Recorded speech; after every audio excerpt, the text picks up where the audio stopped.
Hi everyone, welcome to Lobby Talks by Atollo. My name is James Lemon, the founder of Atollo, and we set up Lobby Talks to be a space where the industry can have some really important conversations. What's next for hospitality? How do we build back a stronger and more sustainable industry? And how do we use the power of the experts and leaders of the industry to inspire, develop, and support the next generation of hospitality leaders, whether you're working in hotels, bars, events, or behind the scenes in the supply chain? We want Atollo to be the space where we have great discussions, great events, make great connections, get some mentoring, get some support, and unlock our careers in hospitality. So that's our goal. And we do that through lobby talks and events like this. And really powered by our mentors, people who are giving up their time to share their knowledge on what they think is coming next for hospitality and to guide and coach the next generation of hospitality leaders. So let's get started. I'm really excited about our guest today. Been meaning to have him on Lobby Talks really since we started. I'll do a bit of an intro in a mo, but Franck, welcome to the stage. Thank you, James. Good to have you everyone. Here. It's been a while. It's been a while since we caught up, but I'll let you do an intro at the moment. But most importantly, how are you? Very well, very well. Yeah, it's been a while. It's actually 2 years, I think. But yeah, so far so good. Yeah, still in London, so everything's fine.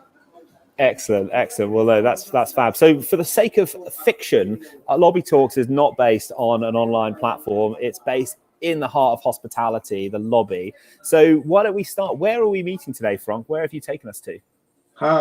That's a very, very special hotel. It's called the Prince Maurice, which is by the name based in Mauritius, and this is where I spent my honeymoon a long time ago. So I won't tell you how many years, but yeah, very special memories for us.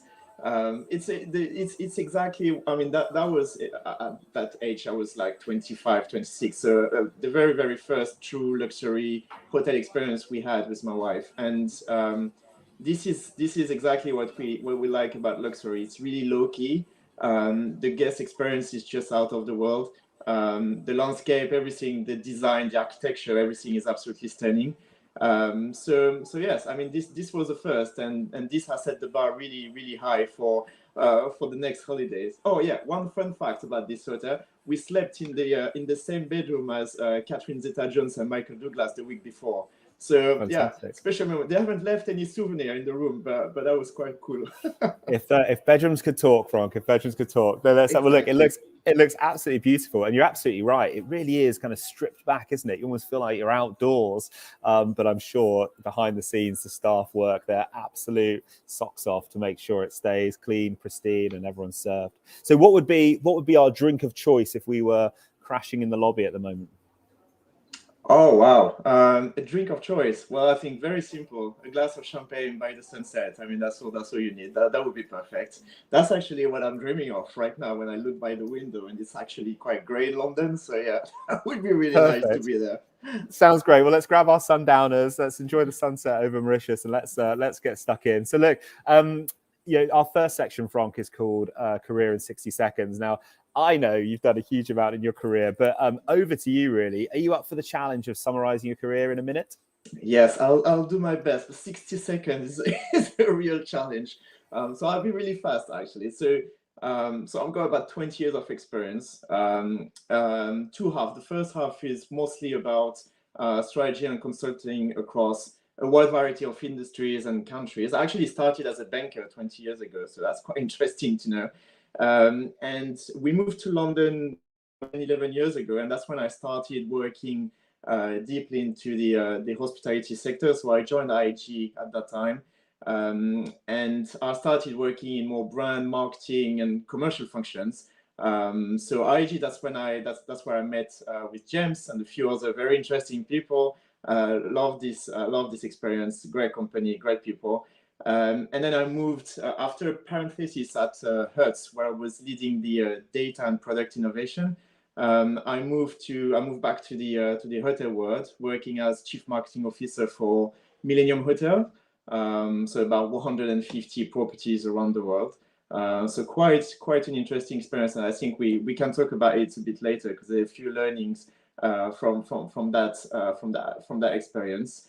And lastly, I've worked for Atlas Hotels, which is part of London and Regional, so based in the UK. And it was more on the owner side. So Atlas operates about 50 Holiday Inn Express and Hampton Inn hotels in the UK. And I've been hired as a chief operating officer and acting CEO until when the pandemic actually kicked off in Europe. And since then, I've been doing quite a lot of consulting for startups and advisory for businesses in hospitality in the UK and in France. One example is lately I just wrapped up a good project for the Ritz Paris group, leading the digital transformation, both front and from customer facing and back office. So yeah, that's in a nutshell what I've been doing for the past 20 years. Bang up to date. So look, it's a really varied career, isn't it? Because you've gone from kind of project focus to a chief marketing officer role, then almost kind of that kind of COO, CEO role, and now working for yourself. For you, have there been some common passions, I suppose? Have there been some common threads to your career that help you guide that next move that you take? Yeah, that's a very good question. I think it's all about the ambition of the businesses I've been working for. And the people I've been working with. So I think those are the two main drivers. So meeting great and interesting people from who I could be able to learn from, and working in an environment that is very like fast-paced moving, with lots of ambition and drive for growth. I think those are the two very important drivers that actually made me push me to make some interesting choices along the way. Love it. Yeah, I love it. Because it's really interesting because in terms of skills, it feels quite different. And I can imagine someone listening to this thinking, well, how do you kind of know that you can do those roles as you land into them? But as long as you know what you want, and as long as you're clear on the kinds of companies you want to work for, I love that. You know, stick to the people, stick to the growth ambitions. And if that's what motivates you, always on your toes, as it were. It's really about passion, about the things that you do that will keep you awake every day, that will keep you excited. I think that's very important. As soon as I get bored, that's when I start looking for something else, and that's never a good sign. So and I also believe that there's no like typical career path. It's all about who you are and what you want to achieve. And so so that's why sometimes when you read my CV and my experiences, it could be a bit confusing. But ultimately, it's all about I've done things that I really wanted to do, and I'm really proud of that. So that's me really. Love it. Love it. Well, so it sounds good. So talking about never being bored, our next section is called Good Day, Bad Day. And this is such an industry of stories, isn't it? So we always make sure our guests have a chance to tell their best day in hospitality. Like, what was it like? What was that experience they went through? And conversely, it's not always fun. It can be a pretty hardworking, tough industry as well. So we ask for bad days. So Franck, take us through your best and worst. Well, I have quite a few examples of good days. And unfortunately a few bad days as well. So I'll start with bad days. I think it's very common for a lot of people with what happened the past 2 years. But I think when I was working for Atlas, and when we realized that this pandemic was not just something that was happening on the other side of the world, but I was actually starting to kick off in Europe. I remember that day when we made the first decision to shut down some of our properties, simply because it wasn't viable anymore. That happened just after a restructuring plan, when we reallocated some GMs into different properties and all these kind of things. And so that was very tough to just finish with a project. We saw that we were on a good trajectory for growth and for lots of successes, and people were genuinely very happy about their positions and what the company was actually delivering when this pandemic started, and when we decided to shut down 10 to 12 of our properties, and then it went really, really fast actually. And so that very first day when we made that decision was probably the worst day I've seen in my entire career. Because you didn't really know what to expect. You knew you had to shut down, but you didn't know what would be what the next day would look like. And so pretty tough day. Pretty tough day. I can absolutely imagine. I'm sure it's echoed by hundreds, if not thousands, of leaders around the world as well. I guess talk us through what you learned about leadership. Talk us through what you learned about yourself, just having to go into those tough conversations and make some of those tough calls. I think, well, first of all, we had an amazing HR director, Sarah. She was, and she still works there, so she's absolutely brilliant. And I think she was spot on. She was ultimately saying that it's all about people and managing their expectations, making sure that they will be taken care of, and that we don't let anyone go, basically, or down, to be more precise, during that difficult time. And so it was just about keeping the dialogue and the conversation as fluid as possible, and being as transparent as possible as well with everybody. Of course, we got some help from the government, we got some help from the business itself, but ultimately it was more like being as human as possible, basically. And so I think the key learning for me was to try to disconnect the business consequences and financial consequences from the from what the team was actually living on the ground on a daily basis, and it was quite scary at that time. So we focused most of our effort on the people, really, and that was the major, I think, the best decision that's been made at that point.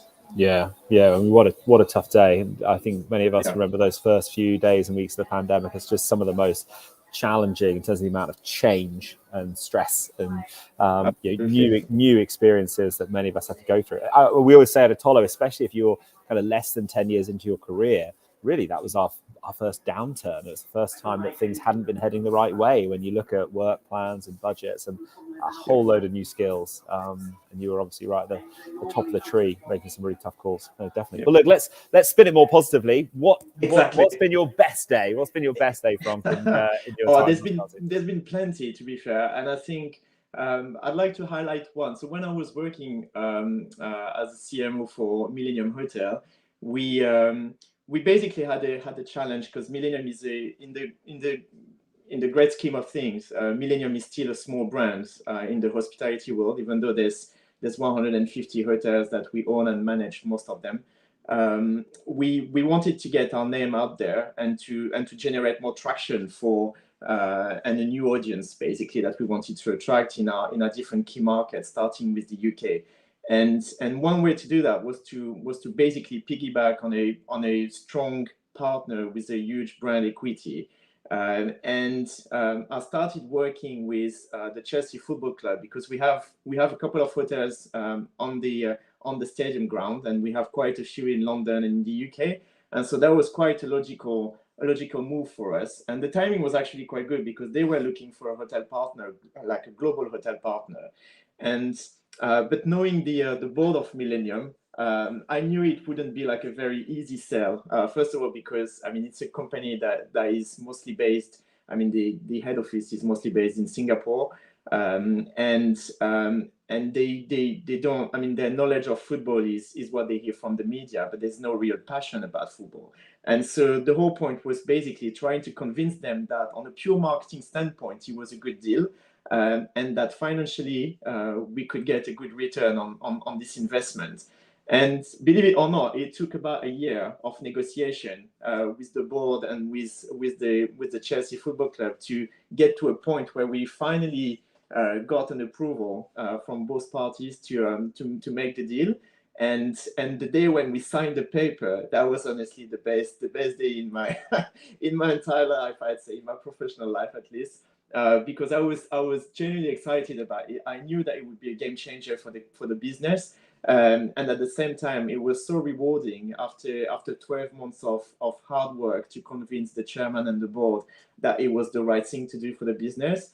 It was very rewarding as a whole. So cool. Yeah, quite enjoyed that. I don't think people realize just how long these internal projects can take, do they? Like a year to do something that seems probably pretty obvious. Was this a case, Franck, as well, of kind of professional life and personal life coming together? Does Chelsea happen to be your football team by any chance? Well, no, it became Okay. it became a passion afterwards. But no, I'm a Paris fan, so and I've been for 35 years. So so Okay. So Chelsea was an interesting move, but no, it was good because it's, I mean, of course after that you've got all the excitement that you can share with your yeah. team, with your colleague. You Some of them met with the players, and some of them went to the training ground, and so we did lots of TV advertisement with them. So many different things that, I mean, quite exciting and quite fun. Yeah. But ultimately for the business, it was super positive. I also think that we learn it a lot through lobby talks. You know, hospitality is all about experiences, isn't it? And we love our jobs as hard as they can be sometimes because they create lovely experiences.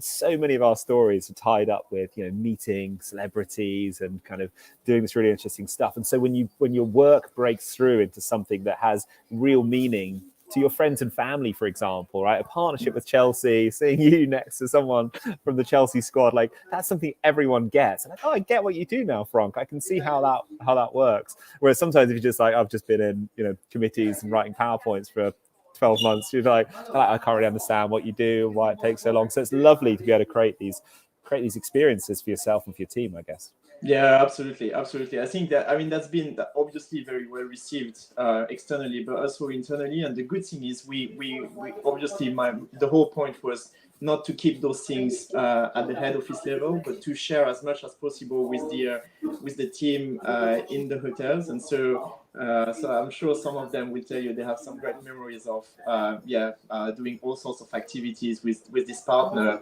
And to be fair, the club itself, I mean, they were very responsive and very helpful to make sure that there's a great employee experience along with a great customer experience. So really positive on every single side. Yeah. Nice work. Congrats. I can imagine the absolute buzz you get off that. So look, our next section, actually, nice little segue, is all about experiences. It's called Last Day on Earth. And obviously we wouldn't wish ill on anyone here, but if you just had one more hospitality experience in you, you know, where would be your last hotel? Where would be the last restaurant you'd eat? And might be the last event you would take part in? Would love to kind of hear about your thoughts for your last day on Earth. Oh wow, that's a tough one, because I mean we've been lucky enough as a couple and now as a family to travel quite a lot and to see quite a few good hotels. But probably the one I would pick, if that was the very last one, is when we used to live in Australia, in Sydney, and on our way back to Europe. So we went from Sydney to Paris, through London, through Los Angeles, and before that through Polynesia. And we stayed a few days in a hotel in Bora Bora, which was, the name was the Taha Hotel. It's part of the Relais Chateau brand, and this is so secluded. We felt that we were the only one on Earth, and that was truly amazing. So if I could go back there, who knows, with all my close friends and all our kids and their kids, and make it like a huge family friends gathering, that would be absolutely amazing. And from a professional point of view, what was it about that hospitality experience that put it head and shoulders above the rest, do you think? Well, I think in this kind of hotels, I think the ratio between guests and employees is just absolutely amazing. I think you have like 4 to 5 employees for one guest, and so basically you don't even have to ask for anything. Everything is proactively delivered to you. So it's as a guest, it's just so relaxing that going back to your economy flight en route to LA is actually very, like a very good challenge, because you kind of get used to that quite easily, surprisingly. And so I think this, I mean, in terms of service and and again, it's very similar. We were talking about this hotel in Mauritius earlier. It's very similar. It's very low key, and there's no. It's not like in your face luxury sort of thing. It's really like about service, about this human touch, about the ability for this team to engage with the guests in a very professional but natural and genuine way. And so everything seems to be so fluid and so elegant at the same time. It's really hard to describe, but it's absolutely amazing. Yeah, no, that sounds fantastic. And I know, from working with so many partners, it's actually a real challenge at the moment to recreate some of those experiences, isn't it? Because there's just so many new people coming into hospitality. Some of that service stuff that we maybe take for granted, particularly higher room rates and when we're paying for luxury, is a real challenge out there right now. So fab that you've got that experience. Absolutely. And how about restaurants? Where would you take us for food? Oh well, I would be on this island, and I would have Claire Smith cooking me a fantastic last meal. I love this chef. She's absolutely she's brilliant. She's so humble and she's so talented. I mean, despite her 3 Michelin stars, I think she's still quite underrated globally. Of course, people in the UK, I mean, people know her. But outside of the UK, she's still a very underrated chef, and I think she's probably one of the most talented we have in the world right now. The reason why I say that is because if you're lucky enough to get a table and to go to her restaurant, she's able to transform very simple products, like I remember, like a simple potato, in a dish that is absolutely stunning. So you don't need like caviar and lobster and all the rest of it. You just need like people who actually know what they're doing. And she obviously knows and more than that. So she's absolutely amazing. And as a human being, and I think her staff is a good reflection of her as well. Very humble people, very, very smiley and happy to be working in this environment and to be working for such a leader. So I think she's overall that would be my pick. And that's got to be the future of hospitality, hasn't it? Somewhere really authentic where you can work on things you're passionate about. None of the kind of arrogance or stuffiness that maybe is associated with some of those kind of higher end experiences, but just really making everyone comfortable, the chefs, the staff, the guests. I think that's got to be the way we rebuild the industry. Absolutely, and you can tell that this is the new. I mean, this is the new waves of new chefs basically. And she was telling me that the way she handles her team and the way she manages them is very simple. You won't hear any screams or anything like this in the kitchens. She basically said every single time she notices something that doesn't really work during the service, she will take note of that, and then there will be a simple debrief where when the clients are gone and when the stress is down again, and so and then she will start debriefing with the team in a very calm and with some manners basically. So as elegant as she is during the service, she is also with the team, and I think that's a very nice and clever way to manage the team and to keep them as well, to keep them loyal, which I think today is absolutely key.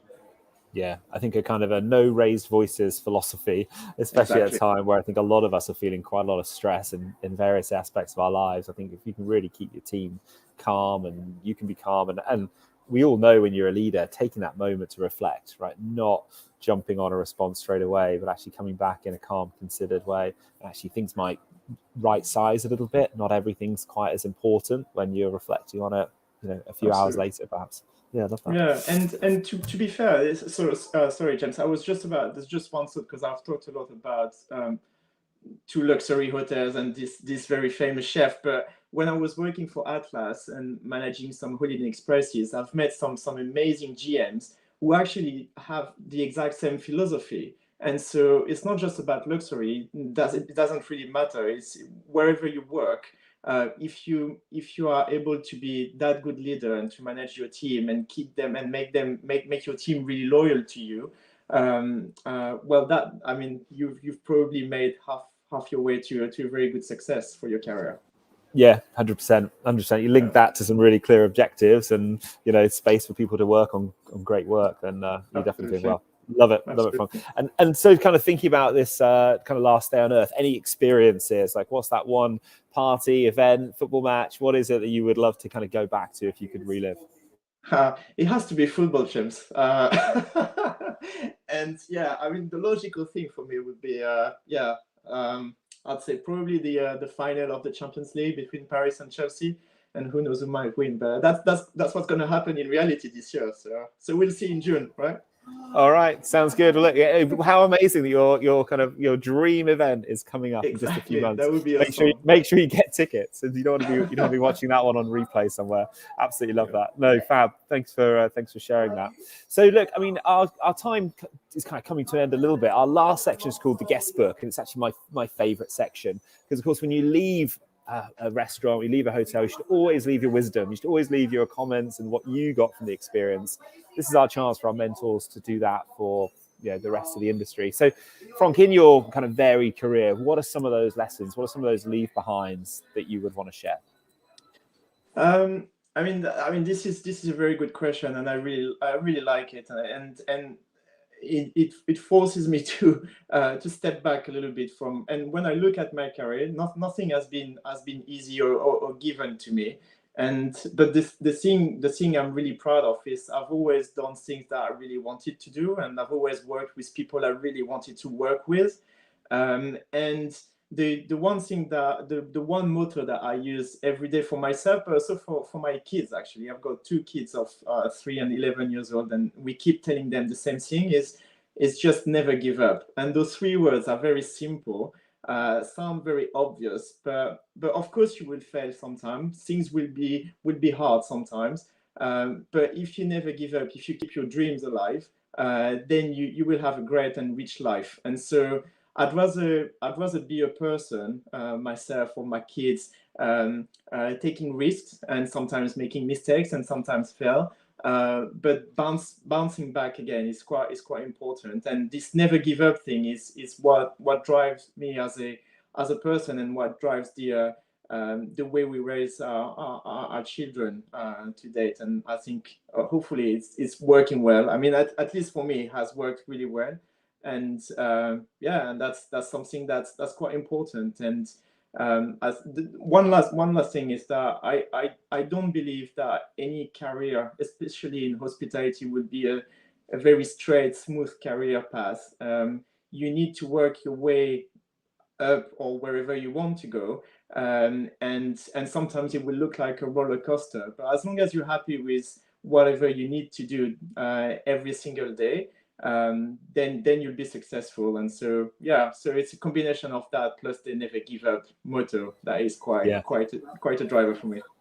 Thanks, Franck. And I think those two things fit together really well, don't they? Because hospitality is such a democratic industry of opportunities. If you show yourself to be passionate and persistent and competent, there's so many routes. The path from waiter, dishwasher, receptionist to the tops of the corporate ladders have been trodden so many times. But Absolutely. It has to be yourself that takes that accountability. And I think in a world where we're all thinking about the role of resilience and mental health, and really actually how do we as individuals still chase our dreams, recover from knockbacks, but take care of ourselves.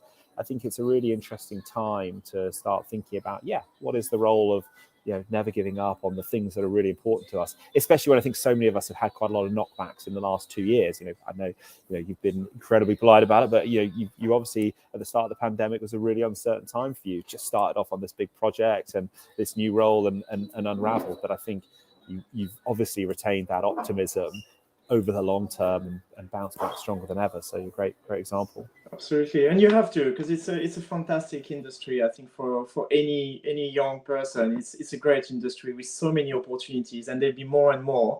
I mean, I'm sure this year will be quite a fantastic year for this industry. And so you have to stay optimistic, and you have to keep bouncing back when things are not going your way. So that's quite important.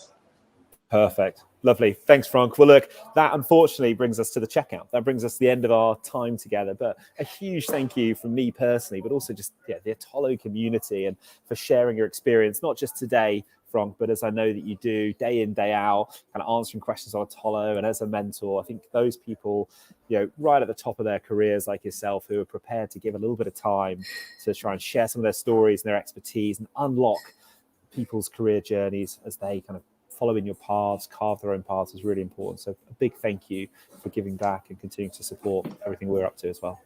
It's a pleasure. Thank you, James, for having me. And yeah, I wish everyone a great journey in this beautiful industry. And yeah, I'm available on Otolo. So anyone wants to reach out, feel free to do so.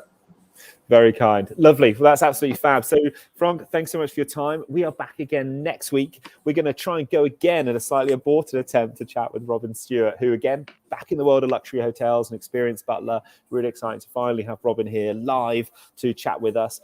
We've dropped a feedback survey into the chat if you're on YouTube and LinkedIn, so please do kind of fill that out live. But for now, big thank you to everyone who is kind of helping out with the Tolo. Do feel free to join us at myatolo.com, chat with mentors like Frank, or find a mentor that works for you in an aspect of the industry that you're passionate about and you want to keep exploring. That's why we're here. It's completely free for individuals to use, and we're really excited to play our part. So big thank you. Stay safe, everyone, and we'll see you at something soon, I'm sure. All the best. Bye-bye.